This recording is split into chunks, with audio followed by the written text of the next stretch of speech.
in short, what we have here is long-term consolidation of dairy farms. Much like what happened in agriculture in general, the small farmer was disappearing, and that didn't mean that agriculture was declining. It meant that corporate businesses were taking over production and so forth. And we're seeing a lot of that going on here in the dairy industry as well.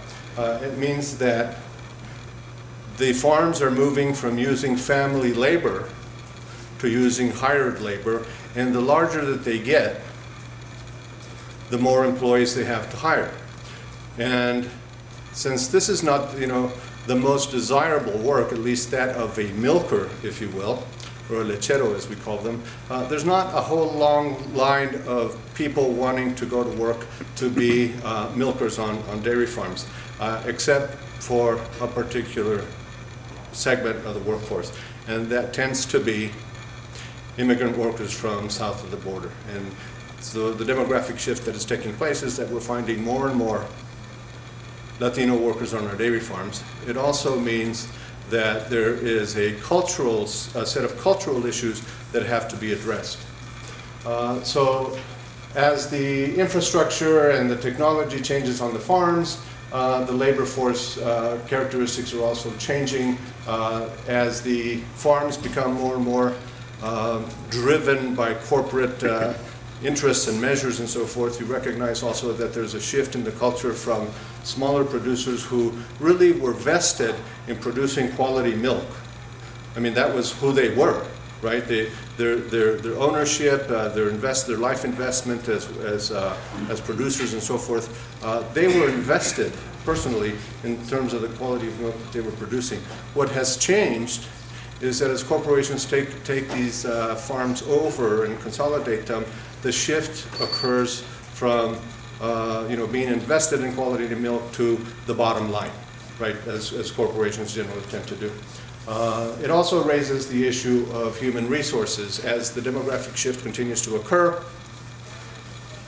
you have an industry that is in transition. It did not previously have to deal with human resource issues because it was basically family, or as my good friend Dr. Neil Flora says, it's patriarchally driven, right? I mean, like the patriarch basically ruled the farm and basically organized it and so forth, and there were not any within the family human resource issues. Well, as they move to hiring workers, that arises, right? And that's complicated even more by the fact that Latinos on these farms, at least the ones that I've met, and I think generally across the board, tend to be mostly Spanish-speaking only. In other words, there's not a whole lot of communication bridges that occur, except through, when I talk to them, I said, well, how do you communicate with each other? And their response was, well, we point to things, right? Interestingly enough, they tend to think that there's not any communication problem, so either their pointing is a little more adept than mine is, or they really don't understand the nature of communication problems as they exist, right? So these changes have really been taking place in the last few years and continue to increase. And you will find that the conditions of work are very, very difficult. We're moving, on the dairy farm, we're having mostly milking routines that are about 3 times a day. There are some very fewer that there are two milkings occur a day, and there might be some that have 4 milkings a day, but a cow typically is milked 3 times a day. So workers are there usually in 12-hour shifts, or some longer work schedule than most of us are accustomed to. The result being that they get tired. I mean, if you have to run, say, 700-800 cows through the parlor 3 times a day, it's really assembly line work, if you will. I mean, you have to clean the cow, hook up the milking machine, clean her afterwards, seal her and so forth, and then move her out and move another one in. And as corporations move forward, they're really talking about how many cows can you move through the parlor. What I've learned from my colleagues is that that model doesn't really work, because the cow has got to come in, she has to relax, and she has to be primed to let the milk down. And this is basically occurs within a minute, minute and a half, and so forth. So if you're working with a model that you're moving as many cows through the parlor as possible, the cow will not let the milk down. She will be hooked up, and the cow will be fighting the machine, right? If she leaves without having been fully milked, she's got milk in the udder, and that creates a prime condition for bacterial infection. So we have some issues here that need to be addressed. So it's been predicted that within the next few years, more and more farms will have Spanish-speaking workers on them. They're not a majority yet, but that's taking place. You know, they've got longer hours, lower wages, and a high concentration in entry level. The human resource dimension of it is that they also don't have any career paths, so to speak. I've talked to some folks down in Florida. This guy had been working on this farm that I visited for 12 years, never had a raise, still working at minimum wage. And so there's these concerns on their part that need to be addressed, and that the industry itself, if it's going to continue to have access to good, stable labor forces who are interested in remaining, have to deal with it. And so basically the way that I look at it is that the industry, as it moves forward in this transition from one type of farm to another, needs to develop capacity in HR. If it doesn't, it's going to have legal problems as we move into the future, and it's going to have the challenge of workers who are satisfied and, you know, motivated to come to work, motivated to get their work done, and so forth. The long hours are a problem, language gaps are a problem, cultural gaps are a problem, right? So that we know that that our culture is much more person-oriented or personal. We like to talk to each other on a personal level before we get down to business. Americans like to get down to business right away and then go and have dinner together and get personal then. So there's this clash, and you know, this is a problem on the work site. Also, one of the things that I've recognized is that the industry, if you think about, you know, the different models or theories of human resource management and so forth, the human relations model basically says that human beings have agency. They're interested in, you know, making decisions, they're interested in learning more, they're interested in developing themselves more, and so forth.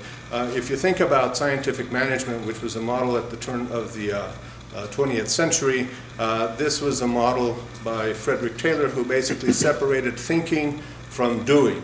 That is, workers basically were seen as obstructionists, that they held the knowledge of production, and so his view was we need a more efficient model. What we need to do is we need to create a cadre of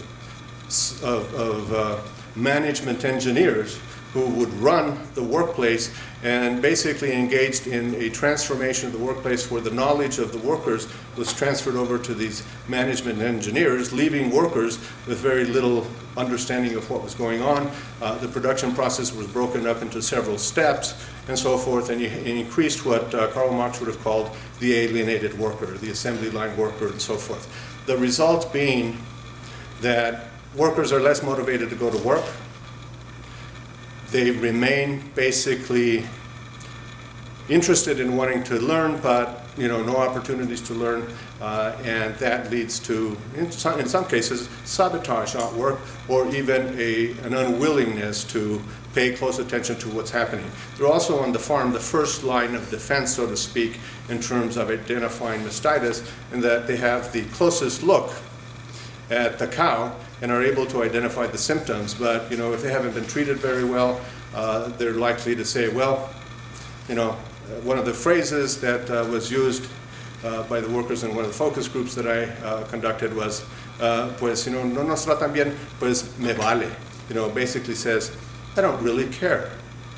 So that's not the kind of worker that we want to have on our dairy farms. You recognize that milk is a commodity that is on most tables across the nation and across the globe and so forth. So it's something that needs to be addressed. language issue is complicated by the fact that in Spanish, the same term means different things depending where you're from, right? So we've got, in some of the places that I've been, we've had Guatemaltecos, we've had Salvadoreños, we have persons from Mexico and so on. And so it's very difficult really to train managers who tend to be English speaking what dialect of Spanish to learn, right? So there is no standardization of a dairy farm language that has arisen yet, and that's one of the dimensions of transition that I'm talking about. There's also some degree of racism, prejudice, and discrimination that occurs. There's the stereotype that these are very hard workers, which indeed they are. But also the stereotype that they're not very intelligent, that they're lovey-dovey. I was just listening to one of the videos that Ron sent me, and it basically, the producer or manager was talking about how Latinos like to hug. It's sort of, the point of view that I really couldn't understand. Says, well, I can't go on the farm and hug all my employees. First of all, they push me away, and they wouldn't accept that. But nobody's saying that. I mean, yeah, it's a personalized culture, but it doesn't mean that you go to work and you hug everybody there. I mean, it's just the way that it's interpreted and sense made of it that just makes me wonder, what's the perspective here? The other model to the human relations model, accepts workers wanting to learn. The dairy industry still is in what I would call a punitive model of management, right? That's what scientific management led to. It basically said, you just do as you're told and move forward. And what we're finding is that, if you want to control mastitis on the farm, workers need to understand how, why, and all of these things, right? And they're willing to learn. In fact, in the focus groups that I conducted, almost uniformly, they said they wanted more training, they wanted better understanding, and so forth. So these are the dimensions of human resources that need to be brought to bear on the farms. Some of the best practices that are emerging in this area are training sessions that include small group discussions. We've had some, in fact, we're using clickers to conduct sort of what we would call kind of an HR little session with the workers. And as we asked them to use the clickers, kind of to capture the data and so forth, because a lot of them have a third grade education and so forth, and we want to make sure that they understand. So we use the instrument we use is we read it to them, and then they really caught on to the clickers. It says, oh, it's like a remoto, the remote. They really got it. Well, we haven't got to the point is, go ahead and answer the question on your own. So immediately what they would do is we'd ask them the question, they start talking to each other, is it this, that, and the other thing. Then they'd all answer the same way. I said, okay, that doesn't work very well. But they're engaged, and they're learning, and we're learning from them. So we're very happy. The other thing that we find is that at the workplace, there's no, these workers, as agricultural workers, are not covered by the National Labor Relations Act and so forth. The result being that, they work these long shifts. The cows are coming through. When the cows are coming through, you don't even get a bathroom break because there's nobody there to relieve you. And so these workers, they of course will have to use the bathroom and take off, meaning that one worker or fewer workers that are then processing the cows as they go through. So we've got these kinds of issues, and ultimately, like I said, they're going to need some kind of relief. Also, what's happening is that there's this punitive model that prevails on the farm means that there's very few moments when management is telling the workers that they've done a good job. Basically, the only time that they get talked to, they said, is when something has gone wrong, and then basically there's some yelling that goes on, which doesn't really do much for the climate at the workplace. So, some adaptations need to be made. They need to recognize the different backgrounds that the workers are coming from. They need to consider allowing employees to be involved in the recruiting, hiring, and training processes. Right now, the way that a milker is trained, at least from what we're learning, is that another milker teaches them how to do it. If the trainer doesn't really know what's going on with mastitis, they're basically passing on a protocol or a set of procedures that perpetuates an inappropriate way of doing things. They need to offer training in the employee's native language. All of these things, you can come to your own conclusion with that. What are we looking at? We're looking at how do we help the dairy industry develop HR capacity? What are some of the effective trainings that are out there for foreign-born Latino workers? And of course, what we want to do is engage them in training that will prevent mastitis, which ultimately also leads to the reduction of the use of antibacterial drugs on the workplace. So we're looking at the kinds of programs that are out there, how effective they are, and so forth. The findings that we found in the focus groups is that the workers want more personal acknowledgement of doing good work, right? They want workplace goodies. As one of them mentioned, even a little golpecito en el hombro would be good, right? A little tap on the shoulder says, hey, good work. Something like that, something affirmative in terms of what they're doing. Incentives for performance. There are some incentives for performance out there. It's not very widespread. Some of them don't even know it exists. We have no idea how widespread this is and how many workers are actually aware that it's taking place and so forth. There are some worker turnover issues that are in place, and we'll hear some of that from our colleagues. And of course, all of these issues in some way are related to the performance on the farm, also related to language, the culture, all of those kinds of things.